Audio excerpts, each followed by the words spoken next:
সেনার পোশাক পরে সন্দেহজনকভাবে ঘোরাঘুরি করায় একজনকে গ্রেফতার করা হয়েছে। মাটিগাড়ায় শপিং মলে সেনার পোশাক পরে ঘুরছিলেন ভবেশ সাহানি। সন্দেহ হওয়ায় ভবেশ সাহানিকে জিজ্ঞাসাবাদ করে শিলিগুড়ি পুলিশ কমিশনারের অধীনস্থ উইনার্স বাহিনী। অসঙ্গতি মেলায় তাকে গ্রেফতার করা হয়। আজ পেশ আদালতে।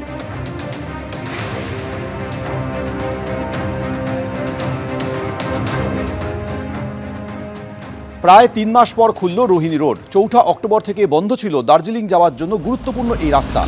ভয়াবহ ধসের কারণে বন্ধ হয়ে গিয়েছিল রোহিণী রোড, সেই রাস্তাই খুলে গেল।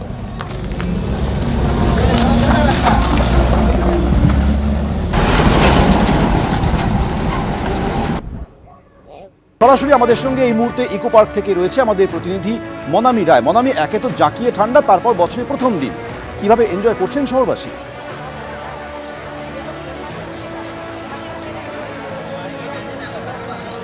ঠান্ডা পড়লেও কিন্তু মানুষের উৎসাহে এবং উদ্দীপনায় কোনো রকম খামতি আসেনি। সেই ছবিটা কিন্তু তুমি দেখতে পাচ্ছ শান্তনুর ক্যামেরায়, যে কি পরিমাণে ভিড় জমেছে ইকো পার্কে। এই ভিড় কিন্তু কিছুক্ষণ আগেও আরও বেশি ছিল, তবে এখনও যে ভিড় কোনো রকমভাবে কম সেটা বলা যায় না। তুমি দেখতে পাচ্ছ যে ভিড়ের মধ্যেও কচি কাচাদের সংখ্যা কিন্তু একটু বেশি, কারণ তারা এই শীতের মরশুমে তারা কিন্তু পিকনিক বা এই ধরনের অ্যাক্টিভিটি করতে ভীষণ ভালোবাসে। আর সেই কারণেই কিন্তু ইকো পার্কে ভিড় জমিয়েছে তারা তাদের পরিবারের সঙ্গে।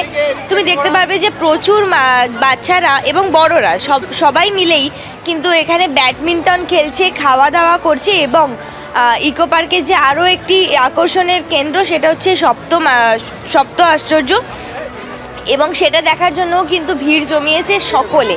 এবং ঠান্ডা পড়লেও কোনো রকম সেই উত্তেজনা এবং উদ্দীপনায় কমতি আসেনি, সেই ছবি কিন্তু তুমি দেখতে পাচ্ছ সৌমেন। একেবারেই, অর্থাৎ পর্যটন স্থল, বিনোদন পার্ক সর্বত্রই পর্যটকদের ঠিক করছে ভিড় বছরের প্রথম দিনে। ধন্যবাদ। এদিকে আবহাওয়া দপ্তর জানিয়েছে আজ কলকাতার সর্বনিম্ন তাপমাত্রা 11.6 ডিগ্রি সেলসিয়াস। পশ্চিমী ঝঞ্ঝার কারণে আগামী দুদিন বাড়তে পারে সর্বনিম্ন তাপমাত্রা। কাল 14 ডিগ্রি সেলসিয়াস এবং শনিবার সর্বনিম্ন তাপমাত্রা 15 ডিগ্রি সেলসিয়াস থাকতে পারে। 6 কিংবা 7ই জানুয়ারি ফের কমতে পারে তাপমাত্রা। উত্তরবঙ্গে 2 থেকে 3 দিন বিক্ষিপ্ত বৃষ্টি হতে পারে। দার্জিলিংয়ে তুষারপাতের সম্ভাবনা আছে। 2 বর্ধমান, বীরভূম, মেদিনীপুর, ঝাড়গ্রাম এবং 2 চব্বিশ পরগনায় ঘন কুয়াশা থাকবে বলে আবহাওয়া দপ্তর জানিয়েছে। আগামী 2-3 দিনে হালকা থেকে মাঝারি কুয়াশা অনেক জায়গাতেই হওয়ার সম্ভাবনা রয়েছে। তার সঙ্গে সঙ্গে কেবলমাত্র সকালের দিকেই, আর তার সঙ্গে সঙ্গে ঘন কুয়াশা বিক্ষিপ্তভাবে 1-2 জায়গায় হতে পারে কয়েকটা জেলাতে।